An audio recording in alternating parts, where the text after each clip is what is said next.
Bismillahirrahmanirrahim. Assalamualaikum warahmatullahi wabarakatuh. Alhamdulillahirabbil alamin wa bihi nasta'in wa ala umurid dunya waddin wa ala alihi wa sahbihi wa mawala. Rabbi shrah li sadri wa yassir li amri wahlul 'uqdatam min lisani yafqahu qawli. Pertama-tama, marilah kita panjatkan puji dan syukur kita kepada Allah Subhanahu wa taala yang telah memberikan nikmat hidayah serta inayahnya kepada kita semua. Salawat serta salam tetap tercurah kepada junjungan kita Nabi Agung Nabi Muhammad Sallallahu Alaihi Wasallam yang telah membawa kita dari zaman jahiliyah menuju zaman yang terang benderang seperti saat ini.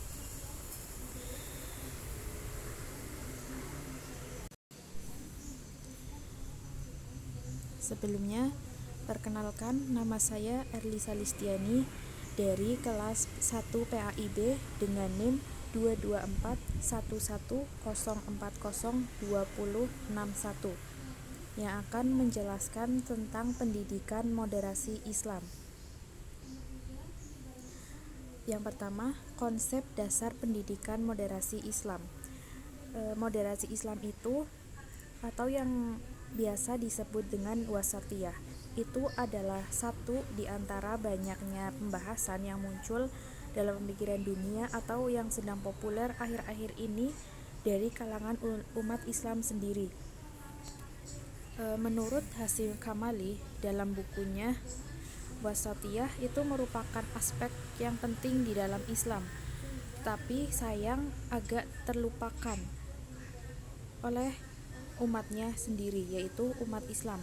Padahal ajaran wasatiyah itu dalam Islam mengandung banyak ramifikasi dalam berbagai bidang. Jadi sebenarnya menurut Hasyim Kamali, wasatiyah itu adalah aspek yang penting untuk dipelajari bagi kalangan umat muslim. Tetapi ternyata pada kenyataannya atau realitanya umat Islam sendiri banyak yang melupakan tentang ajaran ini. Juga dalam ajaran moderasi ini tidak hanya diajarkan oleh Islam saja, tetapi oleh agama lain juga. Menurut Muhammad Al-Thohir Ibnu Ashur dalam bukunya yang berjudul Al-Tahril wa Al-Tanwir pada jilid 2 mengemukakan bahwa wasatiyah ialah nilai-nilai Islam yang dibangun atas dasar pola pikir yang lurus dan pertengahan, tidak berlebihan dalam hal tertentu. Nah, menurut Muhammad Al-Thohir ini, dia berpendapat bahwa wasatiyah ini adalah sebuah pola pikir yang pertengahan, dalam artian tidak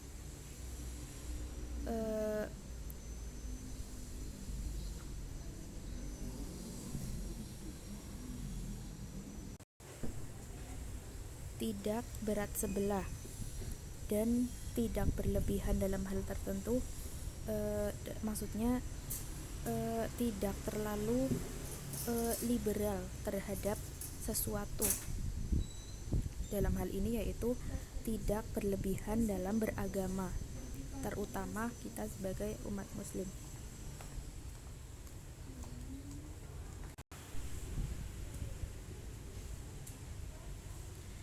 Sedangkan menurut Syekh Yusuf Al-Qadrawi, wasatiyah ini merupakan wasatiyah atau pemahaman moderat ialah suatu karakteristik Islam yang tidak dimiliki oleh ideologi-ideologi lain. Islam yang moderat ini menentang segala bentuk pemikiran yang liberal dan radikal. Jadi Islam yang moderat itu menentang segala pemikiran-pemikiran yang liberal atau terlalu kaku maupun yang terlalu radikal atau yang terlalu bebas. Liberal.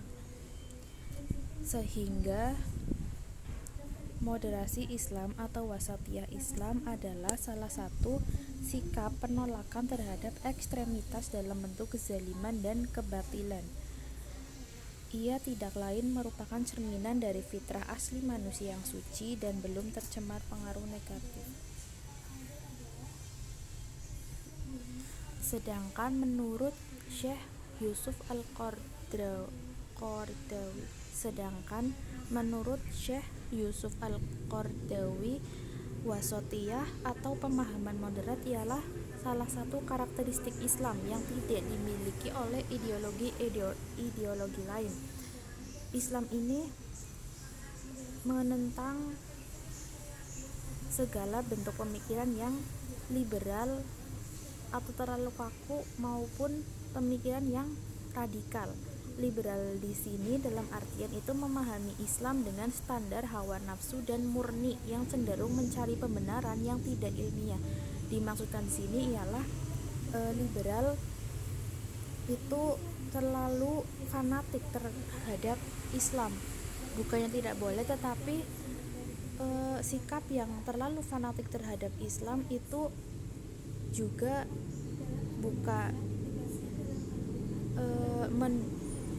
memunculkan dampak negatif bukan hanya kepada orang lain, tetapi juga memunculkan dampak negatif pula kepada diri sendiri. Kita akan selalu merasa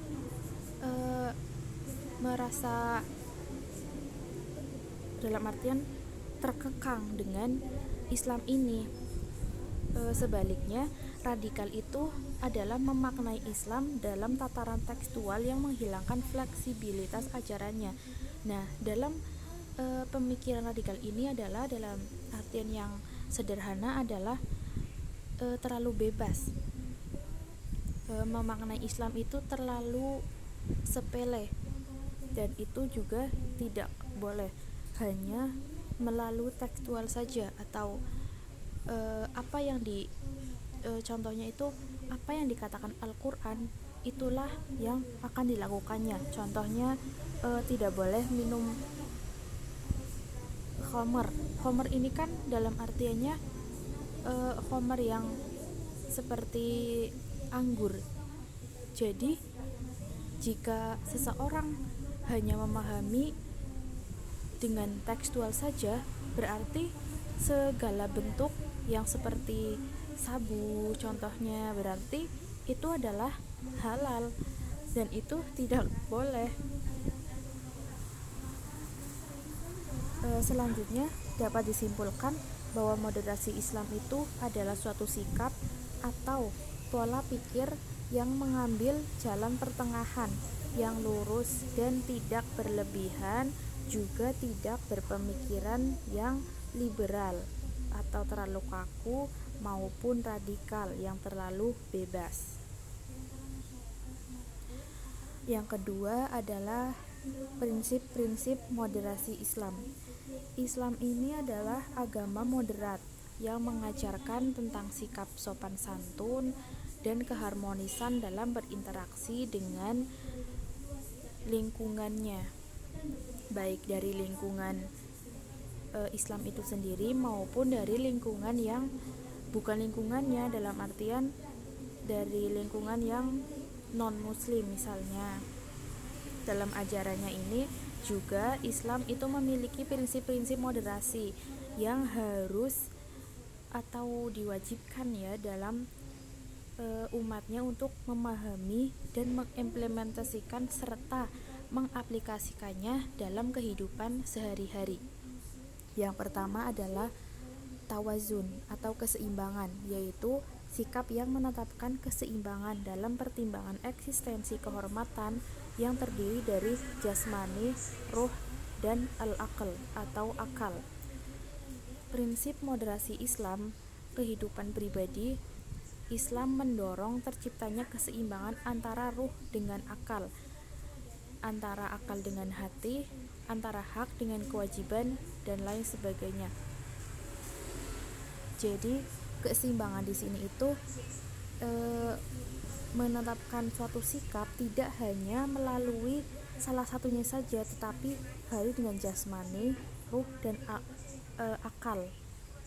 Tidak hanya dengan akal, maupun tidak hanya dengan ruh, maupun tidak hanya dengan jasmani. Jadi harus seimbang. antara ruh dengan akal, antara akal dengan hati, hak dengan kewajiban, dan lain-lain sebagainya. Yang kedua adalah keberagaman atau tanawu. Keberagaman merupakan sesuatu yang tidak mungkin dihindari karena sudah sunatullahnya manusia itu sebagai makhluk yang sosial tidak mungkin sama, tetapi pastinya memiliki keberagaman antara satu dengan yang lainnya. Di masyarakat manapun akan didapati keanekaragaman dalam berbagai hal, baik itu dari agama, suku, bahasa, dan keyakinan. Perbedaan suku, ras, agama merupakan keniscayaan terhadap ciptaannya. Mengingkari perbedaan tersebut sama dengan mengingkari kodrat, yang pada prinsipnya tidak ada satupun agama maupun kepercayaan yang dianut oleh umat manusia ini mengajarkan kekerasan. Jadi tidak ada satupun agama manapun, baik itu yang diakui, contohnya di Indonesia yang jumlahnya itu ada 6, maupun yang tidak diakui itu mengajarkan tentang kekerasan. Itu hal yang mustahil dan itu tidak terjadi ya. Tidak ada agama yang mengajarkan tentang kekerasan atau kebencian terhadap manusia maupun makhluk hidup yang ada, dan yang ada adalah pasti pemahaman yang salah terhadap ajaran yang dianutnya.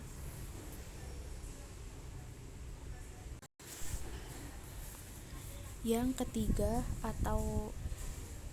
adalah tasamuh atau toleransi.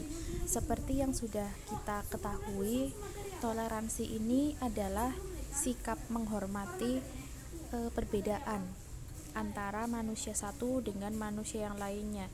Seperti yang sudah dijelaskan tadi, setiap manusia pasti memiliki perbedaan dan perbedaan itu harus dilandasi dengan adanya toleransi. Islam telah mengajarkan secara sempurna antara batasan-batasan yang harus diketahui oleh seorang muslim dengan yang selain muslim atau non-muslim. Toleransi sendiri ini sikap saling menghormati pendirian seseorang. Dengan menghormati itu bukan berarti kita membenarkan ajaran atau mengikutinya. Jadi dengan bertoleransi itu bukan berarti kita mengikuti ajaran atau agamanya. Justru dengan menghormati ini kita jadi mempererat hubungan silaturahmi dengan sesama manusia atau yang biasa disebut dengan hablum minan nas. Seperti itu. Yang selanjutnya adalah keadilan, atau yang disebut dalam bahasa Arabnya itu adalah dalam KBBI kata adil itu bisa diartikan dengan seimbang atau tidak berat sebelah dan tidak sewenang-wenang. Adalah sendiri ialah sikap yang tidak membeda-bedakan antara kanan dan kiri atau bisa disebut seimbang atau tengah-tengah. Ini sejalan dengan sejalan dengan pengertian dari moderasi, yaitu sikap tengah-tengah maupun tidak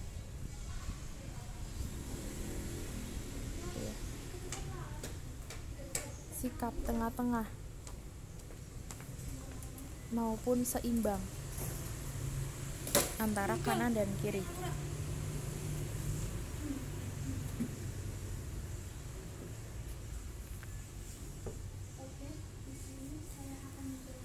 Dari penjelasan prinsip-prinsip tadi, pastinya terdapat landasan-landasan yang mendasari dari moderasi Islam. Landasan yang pertama yaitu landasan normatif.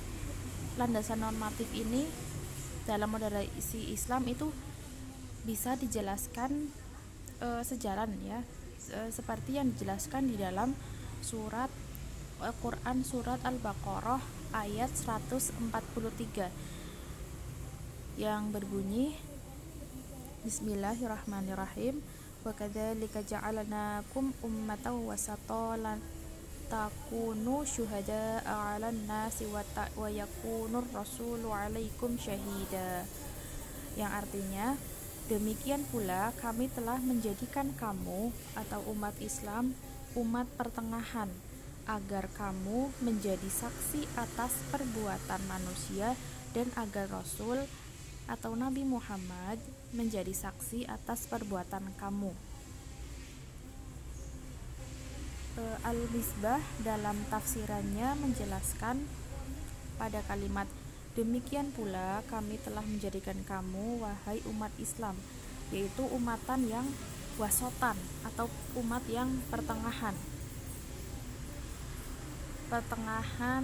yang moderat dan teladan, sehingga kalimat dengan demikian itu keberadaan kamu dalam posisi pertengahan itu, keberadaan kamu sesuai dengan posisi Ka'bah yang berada di pertengahan pula. Posisi pertengahan dapat mengantarkan seseorang pada sikap adil atau tidak berat sebelah, seimbang. Allah menjadikan umat Islam pada posisi pertengahan agar umat Islam menjadi saksi atas perbuatan manusia, yakni umat yang lain atau non-muslim, tetapi ini tidak dapat dilakukan kecuali jika kita menjadi rasul. Syahid yakni saksi yang menyaksikan kebenaran sikap dan perbuatan kamu, dan beliau pun kalian saksikan, yakni kalian jadikan teladan dalam segala tingkah laku. Itu lebih kurang yang dimaksud oleh lanjutan ayat, dan agar Rasulullah atau Nabi Muhammad SAW ini menjadi saksi atas perbuatan kamu. Tidak sedikit pula yang memaknai bahwa kata umatan wasotan itu sebagai tengah atau tidak menyangkal keberadaan Tuhan, tetapi juga menolak politeisme atau banyak Tuhan. Islam percaya bahwa Tuhan itu ada dan Ia adalah satu-satunya, tidak ada yang di bawahnya maupun yang di atasnya, lebih-lebih yang di atasnya itu tidak ada. Dalam Islam percaya bahwa Tuhan itu satu, Tuhan itu ahad. Abad pertengahan juga merupakan cara pandang Muslim terhadap kehidupan dunia, tidak menolak dan menganggapnya maya, tetapi juga tidak mempertahankan anggapan bahwa kehidupan dunia itu adalah segalanya.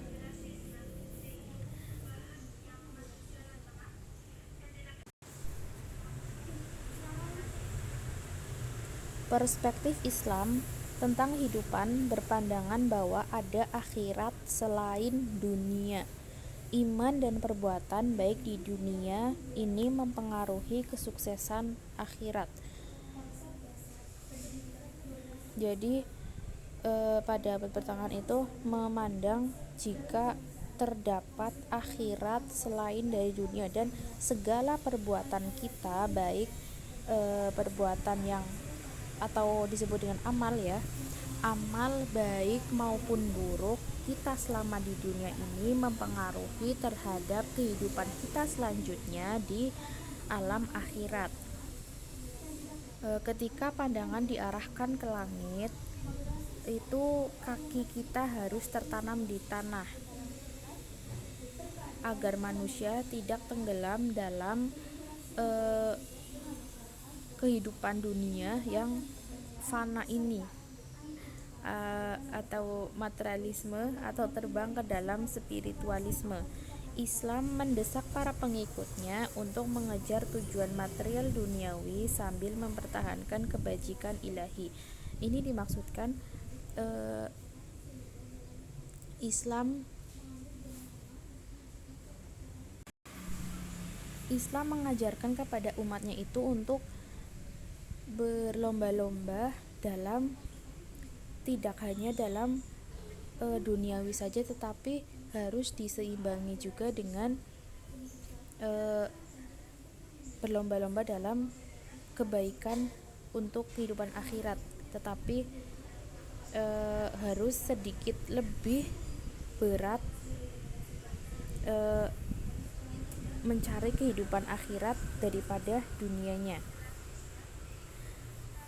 Jadi dari beberapa uraian tadi dapat dikatakan bahwa Islam yang wasatiyah itu tercermin dari tindakan serta sikap Islam yang toleran dan humanis, tidak membedakan antara satu dengan yang lainnya. Pendekatan dalam hal ini harus diperkuat lebih lanjut dalam menanggapi pluralitas dan keragaman seperti di Indonesia, dan umat Islam juga harus tampil sebagai mediator atau mediator yang dalam berinteraksi antar kelompok. Yang keempat atau yang terakhir yaitu landasan historis dalam moderasi Islam. Dalam beragama, dasar yang harus atau yang wajib diketahui dan dipegang oleh setiap umat Islam itu mungkin adalah hablum minallah dan hablum minannas.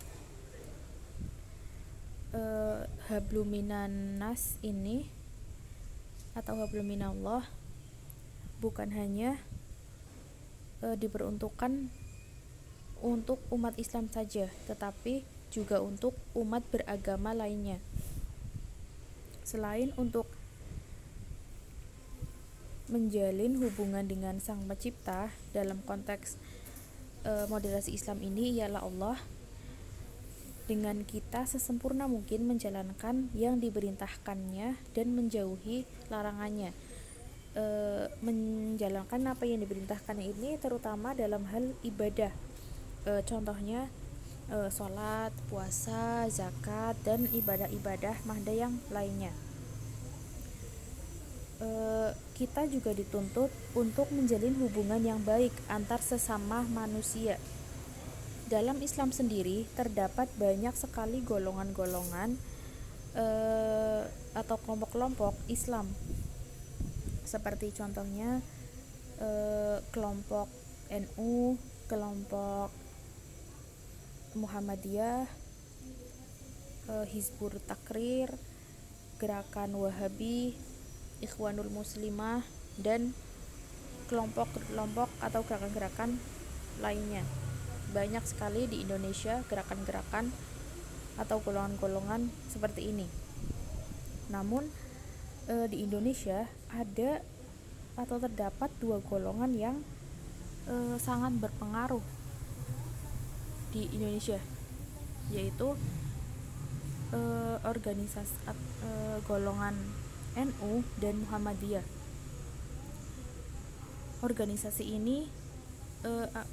Kedua organisasi ini sangat berpengaruh disebabkan karena dua organisasi ini berperan aktif dalam membentuk jaringan moderasi di Indonesia. Bahkan organisasi terbesar di Indonesia yaitu NU ini memainkan peran yang signifikan dalam mengusung ide-ide keislaman yang toleran serta damai. Sikap moderasi Muhammadiyah yang diajarkan ini sebenarnya sudah dibangun sejak awal lahirnya organisasi Muhammadiyah oleh pendirinya, yaitu Kiai Haji Ahmad Dahlan. Dikatakan bahwa salah satu pelajaran yang penting dari kepemimpinan Ahmad Dahlan adalah komitmennya kepada sikap moderat dan toleransi beragama. Selama kepemimpinannya, dapat terlihat adanya kerjasama kreatif dan harmonis dengan hampir semua kelompok masyarakat.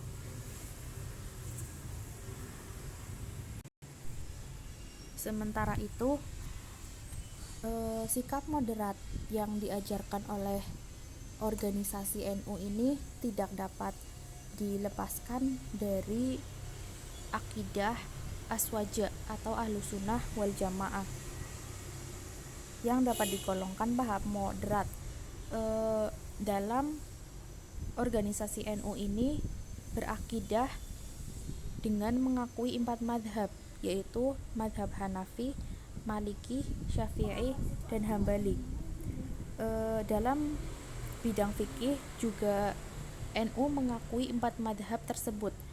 Dalam hal tasawuf, NU ini atau mengikuti antara lain Imam Al-Junaid Al-Baghdadi dan Imam Ghazali serta imam-imam yang lainnya. Watak dari moderat merupakan ciri dari aswaja yang paling menonjol. Di samping itu juga terdapat i'tidal, tawazun, dan tasamuh seperti yang sudah dijelaskan tadi, sehingga aswaja ini menolak segala bentuk tindakan dan pemikiran yang ekstrem atau tatoruf yang dapat melahirkan penyimpangan-penyimpangan dan penyelewengan dari ajaran Islam.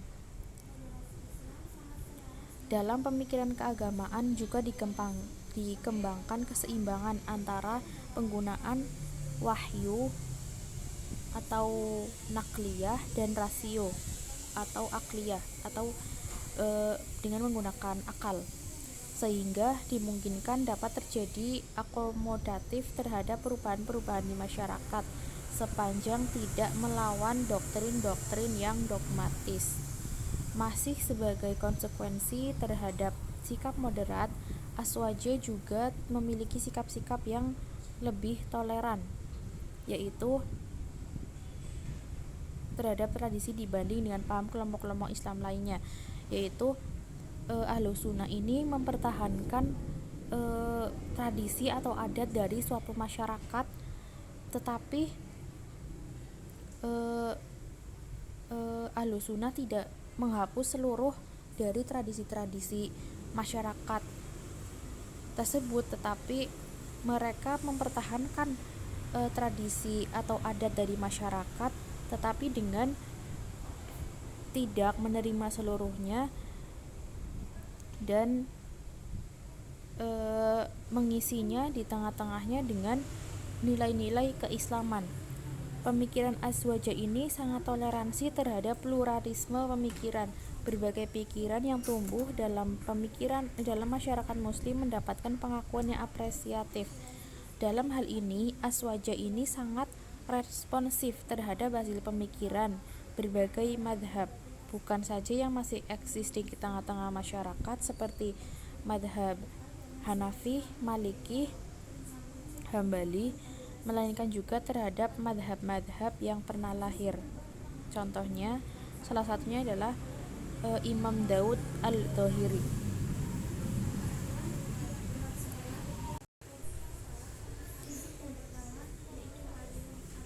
Mungkin itu saja yang dapat saya jelaskan. Saya mohon maaf jika terdapat kekurangan dalam penjelasan saya tadi, atau kekurangan atau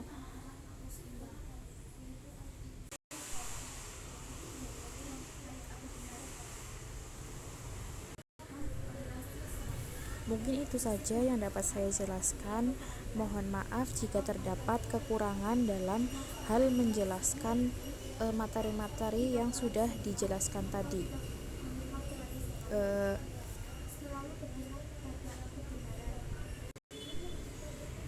Atau jika terdapat